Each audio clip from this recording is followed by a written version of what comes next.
But the next one's a Lulu.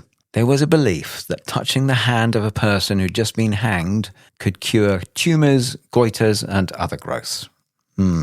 Yes, a hard one to prove that. Hello everybody and welcome to This Upbeat Life, the show where we take a light-hearted look at life and go on a journey to find out how people stay physically and mentally happy. I'm Simon JJ Green and I'll be interviewing ordinary, bog-standard people as well as looking at the latest in wellness, health science, nature and the quirkier side of the health and wellbeing industry. Now, let's get cracking with today's episode.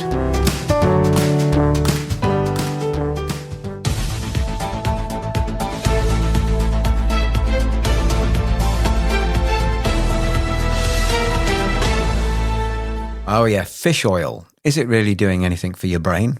You've been chugging these capsules like they're Skittles and putting up with fish breath every time you burp. But it seems that this might have been all to no avail. See, no winners here. Certainly not you nor the millions of cod used to make the oil. Now, the evidence simply isn't convincing that taking a fish oil capsule will prevent dementia or keep your brain sharper. So what did the researchers actually find? Well, for starters, there was a proper clinical trial rather than a bunch of scientists standing around a laboratory saying, I reckon fish oil's probably good for you. Researchers at the University of Southern California recruited 365 people between the ages of 55 and 80, all of whom were considered to have an increased risk of Alzheimer's disease. They also tended not to eat much fish, and around 47% carried the APOE4 gene, which is the strongest known genetic risk factor for late-onset Alzheimer's. Half were given a placebo, and the other half received 2,000 milligrams of DHA every day. DHA being one of the main omega-3 fatty acids found in oily fish, and is particularly abundant in the brain. And what the researchers wanted was to find out if the DHA was actually getting into the old grey matter. And it turns out it was. After 6 months, the amount of DHA in the cerebrospinal fluid, that's the liquid surrounding the brain and the spinal cord, had increased by about 17%. So the fish oil was going where it was supposed to go. But of course, there's the slightly awkward bit. After 2 years, the researchers found no significant difference in cognitive performance or memory between the people taking the DHA and those taking the placebo. So basically, the fish oil had turned up for work and apparently done absolutely bugger all other than being able to deliver the DHA to the brain, but no hoped for improvement in brain function at all. However, all is not lost. Omega-3 fatty acids are still important components of our cells, and DHA is particularly concentrated in the brain and retina, and omega-3 supplements can also lower triglyceride levels, which is a genuine and well-established effect. All this means it's another piece of evidence suggesting that taking omega-3 in capsule form isn't a magic shield against dementia. And there's an important distinction here, though. Eating fish isn't necessarily the same thing as taking fish oil. Oily fish comes packaged with protein, vitamins, minerals, and a whole load of other nutrients. Capsule is just the oil, which increasingly leads researchers to look at the possibility that it's the whole dietary pattern, surprise, that's important rather than one particular nutrient extracted and stuffed into a capsule. Think Mediterranean diet rather than Mediterranean supplement drawer. We need fish, vegetables, olive oil, nuts, whole grains, exercise, alcohol, in moderation, apparently, sleep, not smoking, and keeping your blood pressure under control. All the terribly boring things we've been told about for years, which is a little bit inconvenient because I'd much rather take one enormous tablet every morning and spend the rest of the day eating biscuits. And you may ask yourself, should you stop taking fish oil supplements? Well, if you're taking prescribed high-dose omega-3 for a medical reason, that's a completely different matter, and you shouldn't stop taking them because you've heard some old bloke on a podcast making fish jokes. And if you're taking an ordinary supplement because you don't eat fish and you're hoping it will protect your brain, unfortunately, the evidence for that particular claim is looking pretty weak, but it certainly isn't doing you any harm. For those of you who want to investigate this further, I have put some links in the show notes. Ironically, for years, we've been told to eat oily fish because it's good for us. So some boffins thought, brilliant, we'll squeeze out the oil without having to eat the fish.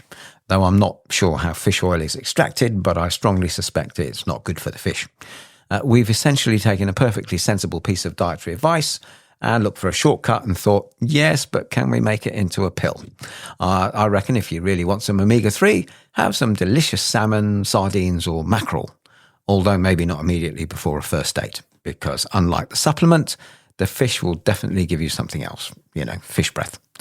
And for those of you who'd like a fact check, I have left some notes at the in the show notes at the end of the show. And on the real deal.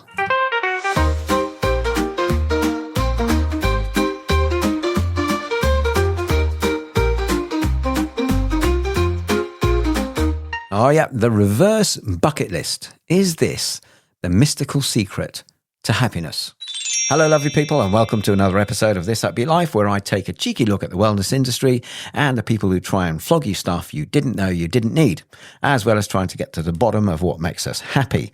Now, how would you feel if I told you that I think I have finally cracked the secret to happiness?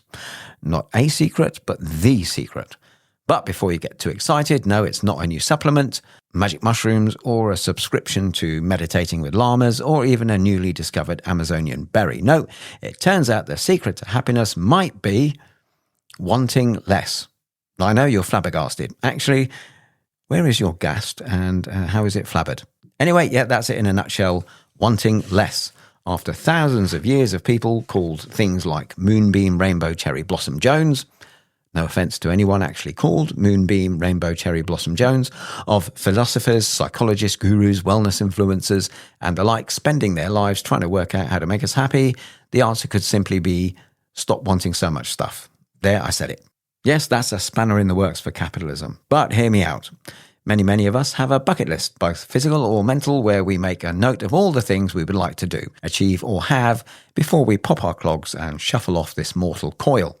Like see the Northern Lights, visit Japan, learn Italian, swim with dolphins, climb Mount Everest, or if you're British, finally get round to painting that bit of skirting board you've been looking at since 2014, or perfect that tiramisu recipe. 4 years later, mine still needs a lot of work. In fact, if anyone has a foolproof recipe, please email me.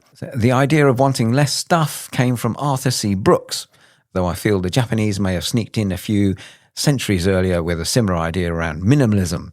Brooks, a social scientist and happiness researcher, came up with something called the reverse bucket list, and this makes sense when you think about it. See, Brooks used to make his own bucket lists every birthday, and then when he turned 50, he found his old list from when he was 40, and by some miracle, he had actually achieved everything on it. I'm not saying that he'd set the bar low, but he had managed to literally tick everything off. He's got the things he wanted. He's achieved the ambitions. He's done the stuff. And yet he was less happy at 50 than he'd been at 40, which is quite a sobering thought, really. Imagine spending 10 years carefully completing your bucket list, only to discover that you've somehow ballsed it up. It's like finally getting the sports car you've always dreamed of and discovering that you've spent £90,000 on something that is absolutely useless for taking your 3 kids and a labradoodle to the seaside. Brooks realised he'd made an assumption that many of us make. He thought that having more, by amassing stuff, it would make him happier. But it didn't, so he decided to find out why. And I guess this is the interesting bit, because Brooks came up with an equation he calls, funnily enough, the happiness equation. Brooks describes satisfaction rather neatly as your haves divided by your wants. So in other words, happiness isn't simply about how much you've got, it's also about how much you want. And I guess this explains quite a bit. Imagine you've got a perfectly decent house, it's warm, the roof doesn't leak, and you've got toilets that actually flush. You've got a garden, all is jubbly, and then you look at Rightmove. And suddenly your house is rubbish and you imagine it's one step away from being a cardboard box. Because there is a 6-bedroom Georgian mansion down the road with a swimming pool, orangery, tennis court and a driveway big enough to park 2 Rolls Royces, a Ferrari, Lambo and a Bugatti Veyron. You were happy 5 minutes ago. Now you're standing in your kitchen thinking, why am I living here like a medieval peasant? Nothing has changed except your wants. I mean, it does sound a bit like envy, and that's the problem. We are really, really good at inventing new things to want. You get a new phone. Fantastic. It does what you want it to do. It makes calls. You can doom scroll on it and text your mates about meeting up at the pub. And this lasts for about 3 weeks. And then the manufacturer releases another one. And suddenly your perfectly good phone, which can translate languages, identify songs, give you directions, take photographs, and basically access the combined knowledge of humanity, starts looking like 2 tin cans tied together with a piece of string. And don't lie, you know this is you. It's the same. And then you go and buy a nice television. Brilliant. Then you discover there's a bigger one. And then an even bigger one. Eventually, you're sitting one step away from something the size of an IMAX, watching the repair shop and wondering why the furniture is so small. So Brooks came up with the reverse bucket list. Instead of writing everything down that you want to achieve or have, you write down everything you want and then cross it out. Yeah, cross it out. Not because you can't or will never have it or do it. Not because you've given up, but because you're consciously deciding, I don't want this thing to own me. Brooks describes this as detaching yourself from your worldly wants and ambitions. You acknowledge that you'd quite like the thing, but you also acknowledge that your happiness doesn't depend upon getting it, which sort of makes sense, really. Because we're constantly being told to chase our dreams. If not now, then when? Which sounds great. And there's nothing wrong with wanting to have a better life. We're always told to set goals, achieve more, earn more, consume more, travel more, buy more, upgrade, optimize, improve, and become the best possible version of yourself, which isn't that bad. And if you aren't careful, you can spend your entire life becoming a better version of someone who is absolutely knackered. So now let's talk about the Great Western Happiness Project. We're really good at this in the West. We've managed to somehow monetize happiness. Another thing we can buy. Feeling stressed? Buy a weighted blanket. Can't sleep? Buy a special mattress. Feeling sluggish? Buy some obnoxious green powdered green stuff that looks like it's been scraped from the bottom of a local pond. Need mindfulness? Download an app. Exercise? Buy a smartwatch that tells you that you haven't exercised enough. Of course, if all that fails, there's always a scented candle. Apparently, there's actually a bacon aroma one that can solve most problems. That I'm beginning to suspect that somewhere there's a board of marketing executives whose entire careers consists of looking at human misery and asking, how can we make money from this? And the thing is about wanting stuff is we don't have to stop wanting the things. We just simply stop making our happiness conditional upon getting them. We can still buy the car, we can still go to Japan, or get the new kitchen, or you can still become wildly successful. If you do, actually, drop me a line. But we're no longer saying, I'll be happy when, because that sentence is the kicker. I'll be happy when I have more money, when I lose weight, when I retire. I'll be happy when I meet someone, or when I move house, or I'll be happy when I've got enough money to stop worrying about money. And then one day you look back and realize you've spent 20 years putting off being happy until some imaginary version of your life arrives. Personally, I think that happiness could be hiding in plain sight. Oh yes, perhaps it's noticing that what we've already got.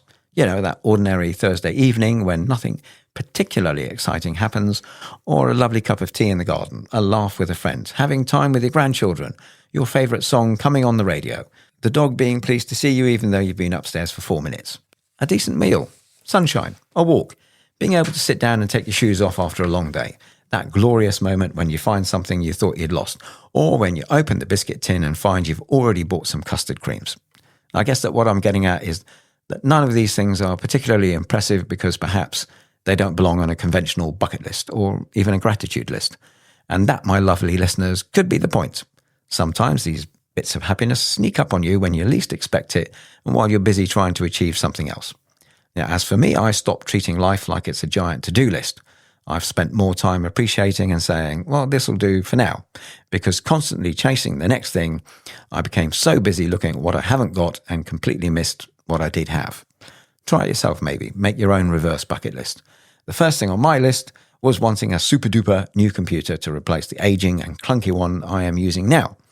But I realised there was nothing wrong with the one I have. It still works. Yes, it is slow, and it does sound very noisy, but it does what I need it to do. You can write down the things you desperately want and then cross them out one by one and say, I'd like that, but I don't need that to be happy right now. Now, feel free to let me know what your reverse bucket list is, or do you think it's a load of old cobblers? You can email me, simonjjgreen at thisupbeatlife@gmail.com, or leave a message on my answering service thing called SpeakPipe. The link is in the show notes, and I'll read some out on the upcoming shows. And on far out stuff.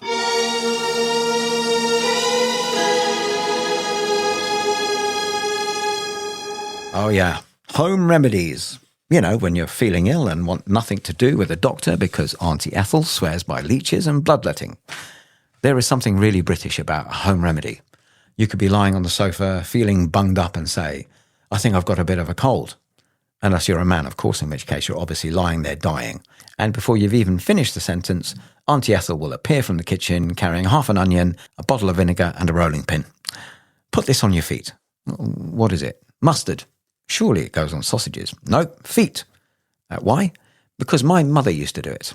And that, ladies and gentlemen, is how medicine worked before the internet. Now, for this episode of This Upbeat Life, I thought I'd investigate the wonderful world of strange and novel home remedies.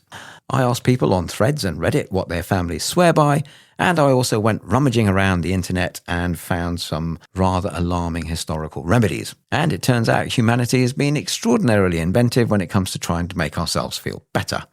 And sometimes the remedy is actually quite sensible.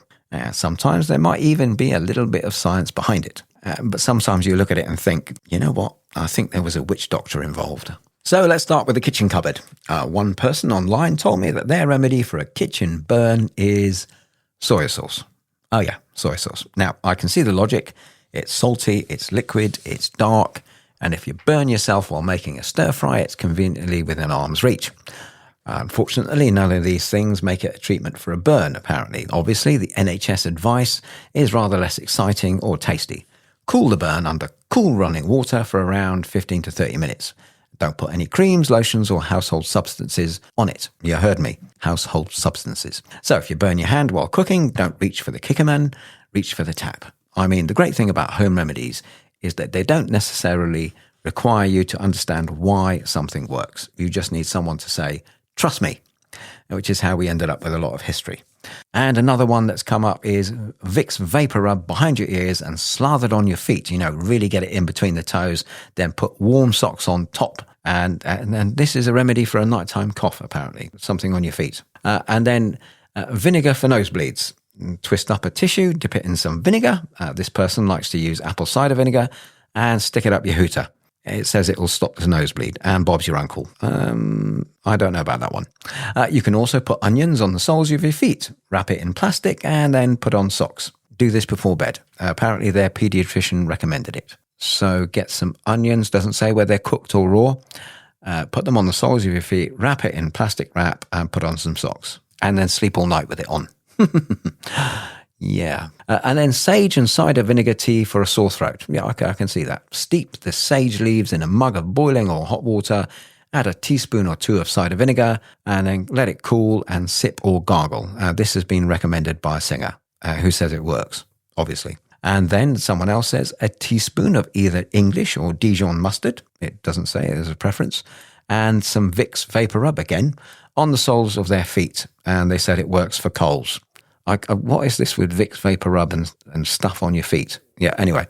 And then we've got remedies from people on Reddit. In fact, actually, only one of them was different from all the others.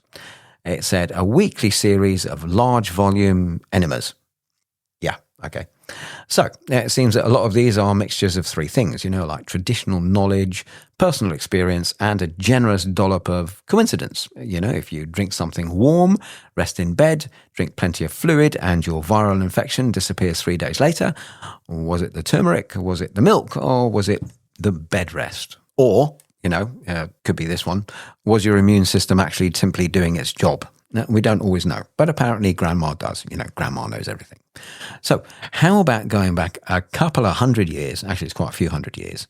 Because if you think modern home remedies are strange, medieval medicine would like a word. Now, I have discovered that medieval Norfolk appears to have been a particularly exciting place to become ill. Norfolk folk medicine included a remedy for whooping cough, which involved placing a live dab, which is a small flatfish, on a kid's bare chest until it died. The fish, not the kid. There were other versions of the treatment involved, like live spiders or hanging other animals around your neck until they died. Again, not you, the animal. Keep up. And then we have Sir Thomas Browne. Mr. Browne lived in Norwich and was a physician, read quack, and a writer, and he's associated with some impressively bizarre historical medical beliefs. Among the remedies attributed to this period are treatments that involve goose shit stewed in warm beer for fever, obviously. And if that didn't work, there were uses for goose shit as a treatment for baldness. I'm not saying I'll look into that particular one, but I am bald and there is a goose farm not too far away. And if that didn't cure you, apparently you could try chowing down on a live spider sandwich. I'd worry about picking those little legs out between my teeth. Another historical remedy suggested eating sheep shit for constipation, which is the sort of treatment that really makes you appreciate modern laxatives. Imagine being constipated in medieval Britain. I'm feeling a bit blocked up. Have you tried eating sheep shit? No. Give it a go. But if it doesn't work, won't that add to the problem? Don't overthink it. And then there's the mole, because apparently parts of dead moles were once carried or tied around the neck to ward off toothache and rheumatism. But the next one's a Lulu. There was a belief that touching the hand of a person who'd just been hanged could cure tumours, goiters and other growths. Yes, a hard one to prove that. But, however, snails get an unexpected second chance because snails have a surprisingly long history in medicine. You can check out one of my previous podcasts about that. Snail preparations have been used for respiratory complaints for centuries, including coughs and bronchitis. And snail mucus has actually been investigated scientifically. There have even been medicines based on snail mucus, including Helcidine, which has been used as a cough medicine in France. My previous podcast looked at snail mucus in Korean cosmetics, I believe. And as for wrapping up the list of odd home remedies, wet tobacco for insect bites or the back of a hot spoon. I've actually been using that myself for decades in the Scouts. And finally, feeling a bit off? How about some homemade chicken soup with a large scotch? Yes, finally a home remedy I can get behind. My friends, it was lovely having you, and I shall see you the next time. And that's it for today. Thanks for listening, everybody. As always, I'd appreciate it if you could like, follow and subscribe to my show, This Upbeat Life, so I know I'm on the right track. And even better, leave a review and share it with your friends. Until next time, remember, happiness is the best medicine. Cheerio.